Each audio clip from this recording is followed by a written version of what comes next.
A Trump-era policy that shut out top Chinese students could be hurting America more than Beijing. Hong Kong CNN.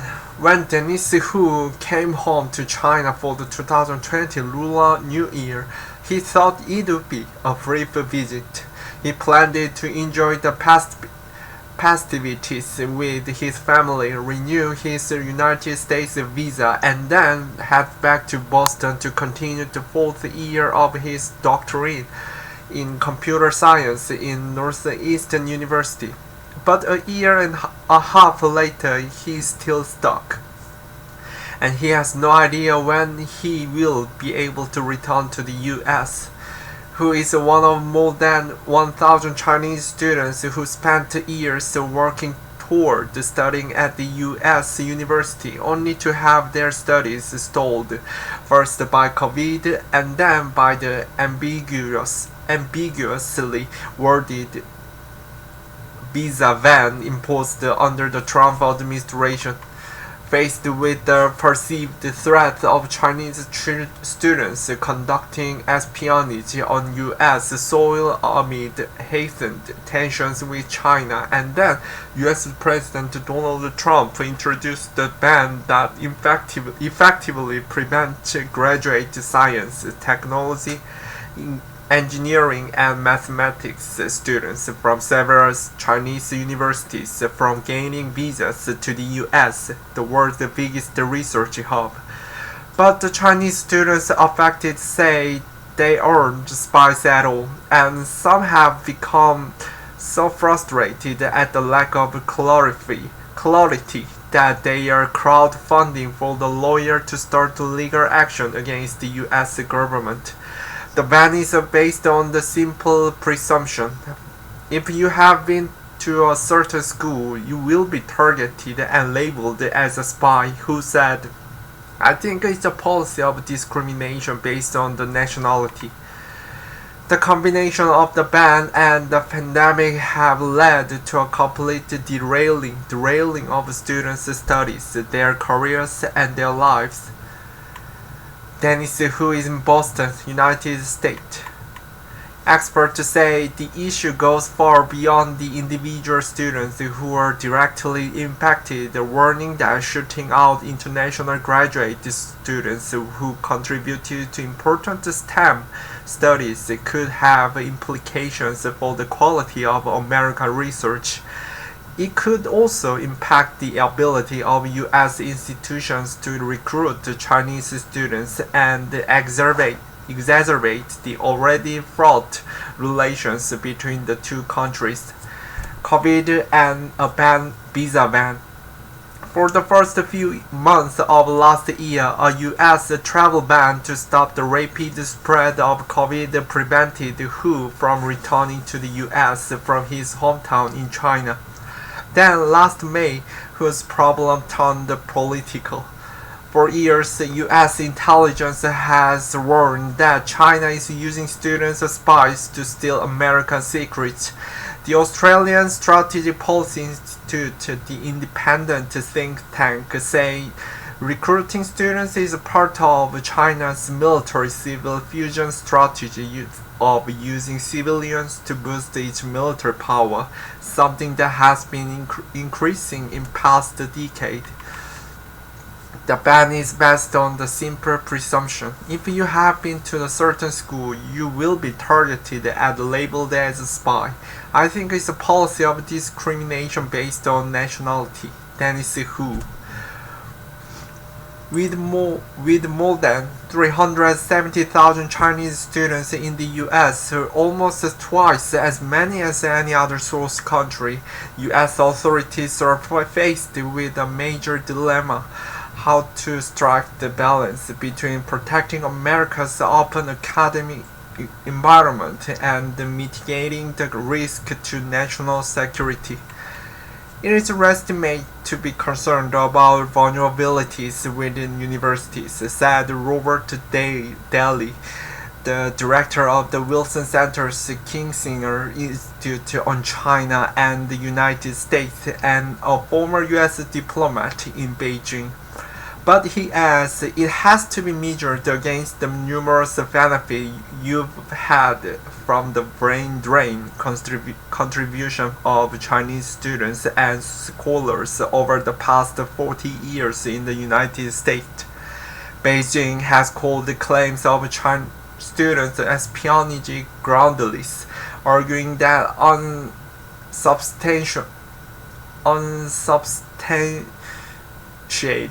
unsubstantiated accusations are the type of bigotry and discrimination that will ultimately damage U.S. interests. Undeterred, Trump signed a presidential proclamation in May last year clamping down on visas for students with perceived military ties. Donald Trump holds a news conference on China in a rose garden of the White House on May 29, 2020. The proclamation, which Beijing slammed as political persecution, claimed China is engaged in the wide-ranging and heavily resourced campaign to acquire sensitive U.S. technologies and electoral property, partly to bolster the Chinese military's modernization and capability. The proclamation didn't specify who would be banned, but who was worried. He has studied for his undergrad at Northwestern Polytechnic University, one of the 7 leading universities administered by the Ministry of Industry and Information Technology, whose portfolio includes China's defense industry. With the virus raging and travel bans in place, Hu opted to delay his studies by a year. Hu, like other students, hoped Trump's challenger Joe Biden would be elected and resigned the proclamation, widely known as the PP 143.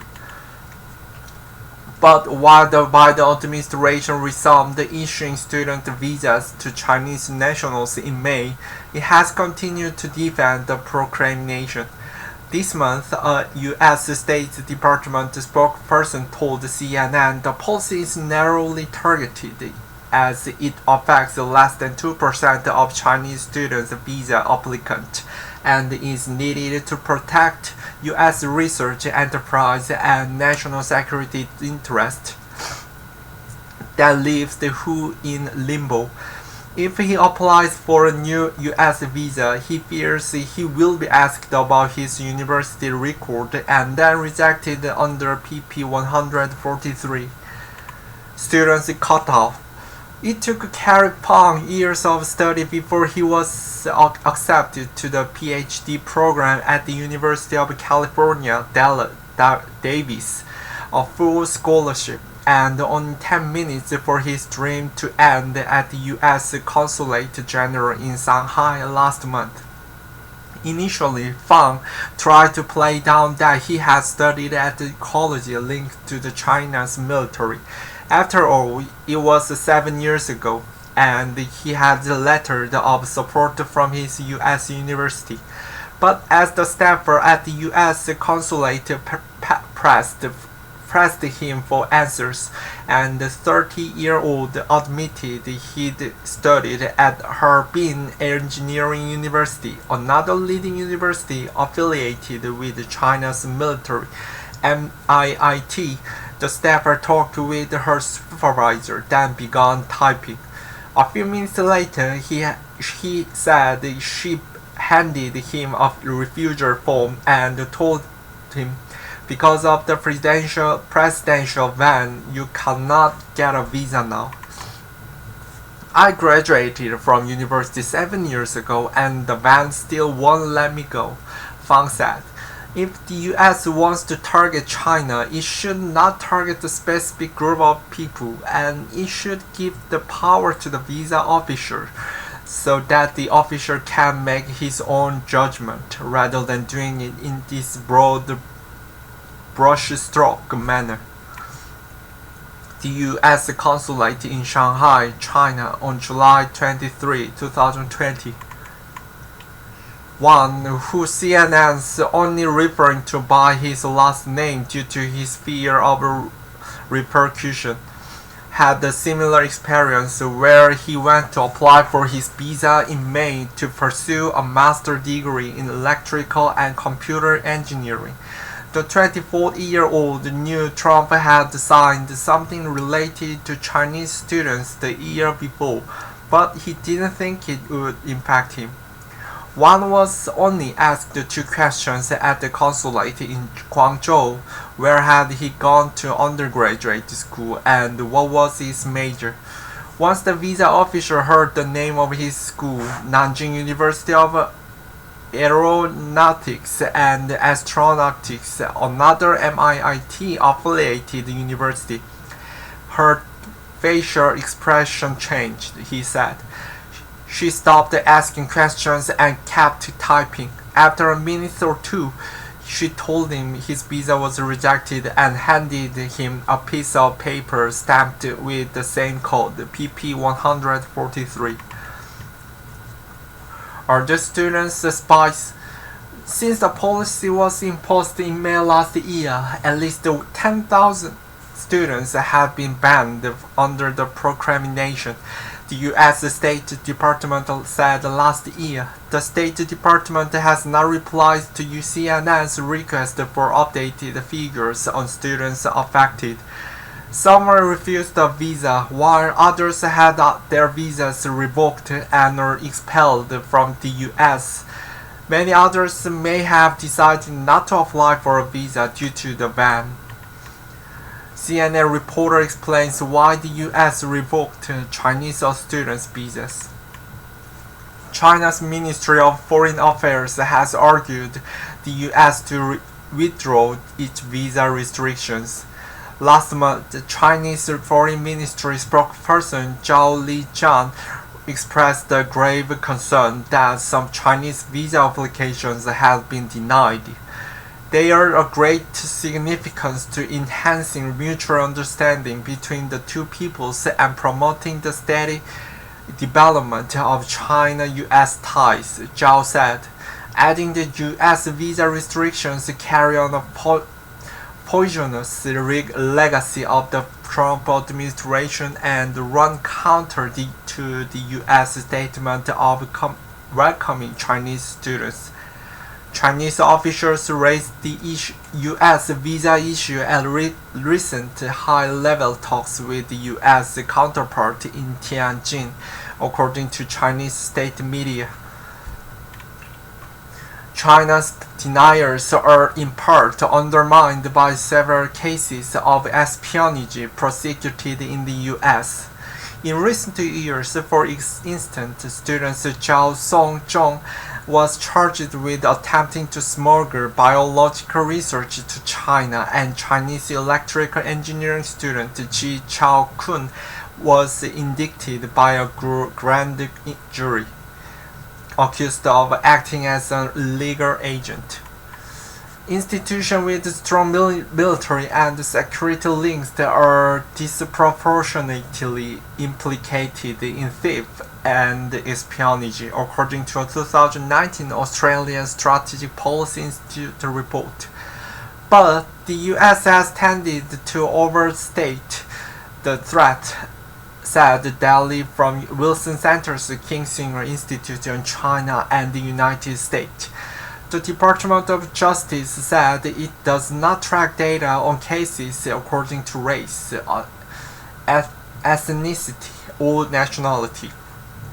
And there have also been a number of high-profile botched prosecutions of Chinese students on espionage-related charges last month. For instance, U.S. prosecutors asked the judge to dismiss a case against a Chinese researcher accused of concealing her ties to the Chinese military on her visa application, Associated Press reported.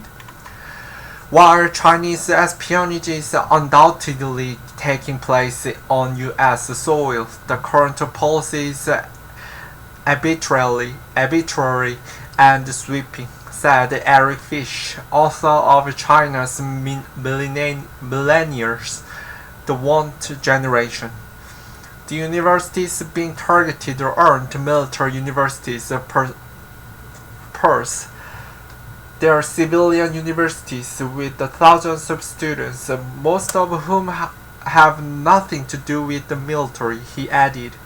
U.S. authorities are really using a giant machete where they could be using a scalpel, Fish said. U.S. authorities are really using a giant machete where they could be using a scalpel, Eric Fish. While Fish doesn't think Biden would have initiated the policy, the tense U.S.-China relationship means it might not be a politically savvy time to reverse it. If Biden were to resign this, he would leave himself wide open to attacks from Republicans about being too soft on China, about throwing the door open to Chinese espionage, even though that's not really what the situation is, Fish said. To whose friends Matthew Jagielski, the PhD graduate from Northeastern University, the thought of who being a spy is laughable. I definitely don't get the impression that he's researching a military sensitive thing. I also don't get the impression that he's a person trying to sneak in or anything, he said. He was very much a staple of the lab. It's just really unfortunate. The cost of shutting out students. It's not just the Chinese students missing out. The Trump-era policy could impact the quality of the U.S. research as well, experts say. Although the Chinese affected make up only a tiny proportion of Chinese students overall, they are doing some of the most critical research. An estimated 16% of STEM graduate school students in the U.S. are Chinese nationals. About a third of top-tier AI researchers did their undergraduate degrees in China, but more than half of them went on to study, work, and live in the U.S., according to Marco Polo, a Chicago-based think tank. What we are doing is we are keeping out the thousands of very high-value Chinese students in very valuable fields that contributed a lot to American research, that contributed a lot to these labs, Fisher said. Whose friend Jagielski puts too simply, if you have fewer grad students, it means that less research is being done. More than a third of all international students at U.S. universities in 2019-2020 were Chinese nationals. That worries U.S. universities, though Northeastern, whose university said it couldn't comment on specific students. The university counselor sent a letter to Chinese international students last year, saying it would challenge short-sighted policy. In May, the Vice Provost of International Affairs at prestigious Cornell University, Wendy Wolford, wrote to the U.S. Secretary of State criticizing the highly charged and ambiguous atmosphere for students. Maintaining the flow of international students to the United States is necessary to both retaining our global preeminence and building stronger cultural and political bridges to the rest of the world, Wolford wrote. We are telling the world's biggest talent pool that it is an unwelcome or despised class in the United States, and that harms the United American innovation system, Robert Daly, Fang, for instance, was sent to research the International Thermonuclear Fusion Reactor with the aim of developing clean energy for the future use of all mankind, he said, who ironically was researching algorithm auditing in a bid to make Google search result more equal. No matter what ethnicity you are, regardless of man or woman, you get these kinds of fair and friendly result, he said. Even if I'm studying at the US university, people all over the world can read my paper. So, from this point of view, even though I am the US, in some sense, I'm so contributing to China and the world. And the US's loss is China's gain. In fact, say fish. The US policies helping China do what it's been trying to accomplish for years, drew its top talent back home. In recent years, China's universities have been ampling up their research capacities in an attempt to lure top researchers. But while China's research output is improving, the US remains the world research powerhouse, meaning it's able to attract top global talent. One of the greatest sources of American power is that we still have the best universities in the world that attract the top talent, Daly said. And the excellence of our universities depend on the openness and internationalization. China's attractiveness to talent is now gradually catching up with the United States because China is a country that is becoming more and more attractive to talent in terms of economic strength, Fang said.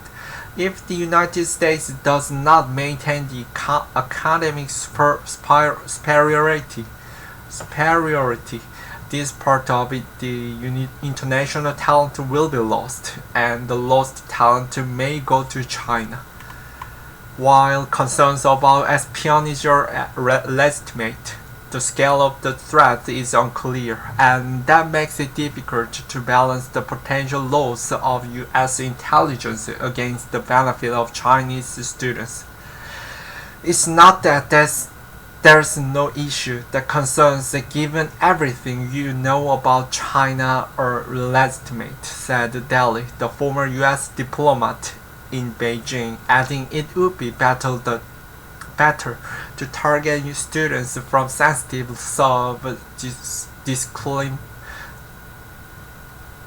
disciplines rather than going after perceived military links.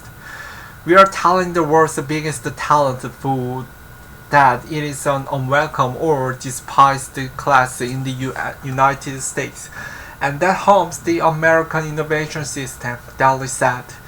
There will always be a vulnerability there, but our goal is to manage them and reduce them, not eliminate them entirely. Eliminating all vulnerabilities is shutting ourselves off from the world's biggest talent pool. What will happen next? Some politicians in the US, however, are pushing for even tougher rules. Republican Senator Tom Cotton has introduced a bill restricting all undergraduate and postgraduate Chinese STEM students, claiming it would secure American research from Chinese Communist Party espionage and influence. The congressman's rhetoric is reinforcing the hatred of Asian and Chinese, who said, faced with the uncertainty over the ban, some students are giving up on the US altogether and heading to Canada, the United Kingdom, Australia, Singapore, or Hong Kong. One is one of them. He is now hoping to get to Australia in the spring. If he can, he say PP 143 will have only wasted 6 months of his life. I just can't afford wasting a year or two on This just because of US visa restriction, he said, adding that he resigned from his job in Nanjing because he thought he would be able to go to the US. If the time is waste, it's the waste of youth. Dennis Hu in Boston, US. Some say fewer Chinese students arriving in the US will reduce the cross-cultural understanding at a time when it is needed most. The move could also alienate prospective students disturbed by the discrimination Chinese students faced in the US and the suspicion clouding the US-China relationship. I really think when you weigh the minuscule amount of espionage that this might be preventing against the massive competitive disadvantage the US is putting itself at with this. Really, it's very counterproductive move, Fisher said. A lot of these students kind of look at the US with wide eyes before coming over, thinking it's the land of the free. It's where the top scientists in the world train. And then they get here and they encounter a very uncertain status. I think they go back home with very negative feelings towards the US that they didn't have before. That's the feeling of for who is still stuck waiting for something to change. I feel quite sad. I think we're a group of very serious researchers, but we're being unjustifiably accused and even framed, he said. This bond won't guarantee national security for the US. Instead, it will endanger America's academic prestige. Correction, an earlier version of this story misstated where the consulate one applied for his visa was located. It was in Guangzhou. CNN's Nicole Gaut contributed to this report.